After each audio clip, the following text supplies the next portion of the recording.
तो ये तो मेरा प्लान था। मैं आपसे पूछता हूँ, आपके पास कोई प्लान है क्या?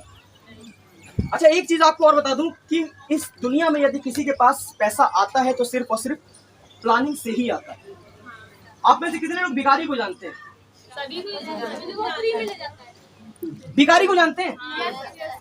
आपको मैं आपको एक चीज बताना चाहता हूँ। भिखारी के पास अगले 1 घंटे का प्लान होता है। ये हम जहां से आ रहे थे, आई थिंक राजेंद्र नगर चौराहा वहां लिखा था।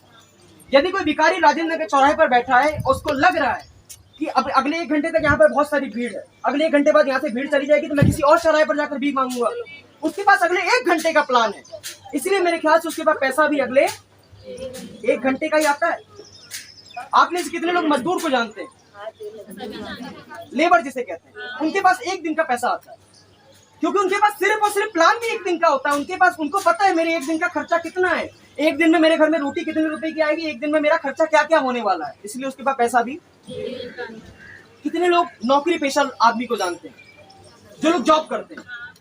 बेसिकली जॉब करने वाले को मंथली सैलरी मिलती है 1 महीने की, क्योंकि मेरे ख्याल से उसके पास प्लान भी 1 महीने का होता है कि अगले महीने उसके बच्चों की फीस कितनी जाएगी, अगले महीने उसके घर का राशन कितने का आएगा, अगले महीने उसकी वाइफ को जेवर कितने रुपए के खरीदने, गहने कितने रुपए, उसको सब पता है अगले 1 महीने का क्या प्लान है, इसलिए उसके पास पैसा भी। अब मैं आपको बता दूं, एक बिजनेसमैन को यह पता होता है कि मेरे अगले 1 घंटे नहीं, अगले 1 दिन नहीं, अगले 1 महीने नहीं, अगले 1 साल नहीं, अगले 50 से 100 सालों का प्लान क्या है।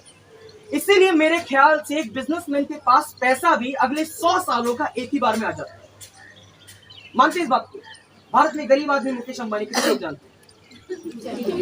इस भारत का सबसे गरीब आदमी जानते हैं? आपको पता है हमारी जितनी 100 सालों की इनकम है ना, उनकी 1 दिन की इनकम है। मानते इस बात को? या मैं 1 घंटा भी कहूं तो ज्यादा गलत नहीं कह दूंगा मैं, क्योंकि उनके पास प्लान ही अगले 100 सालों का है। मैंने आपके सामने जो रखा इसको प्लान कहते हैं। मैंने आपके सामने एक प्लान रखा। और दोस्त, अंत में बस इतना कहना चाहता हूं कि मैंने यदि आपसे आज आपका साथ मांगा है तो कहीं ना कहीं एक विजनरी, एक आगे का भविष्य देखकर मांगा। मैंने आपका साथ झूठ बोलने में नहीं मांगा, मैंने आपका साथ किसी गलत काम में नहीं मांगा, मैंने आपका साथ चोरी फरेबी नहीं मांगा।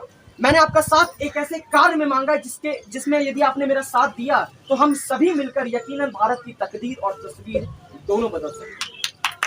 इसी के साथ मैं अपनी वाणी को विराम देता हूं।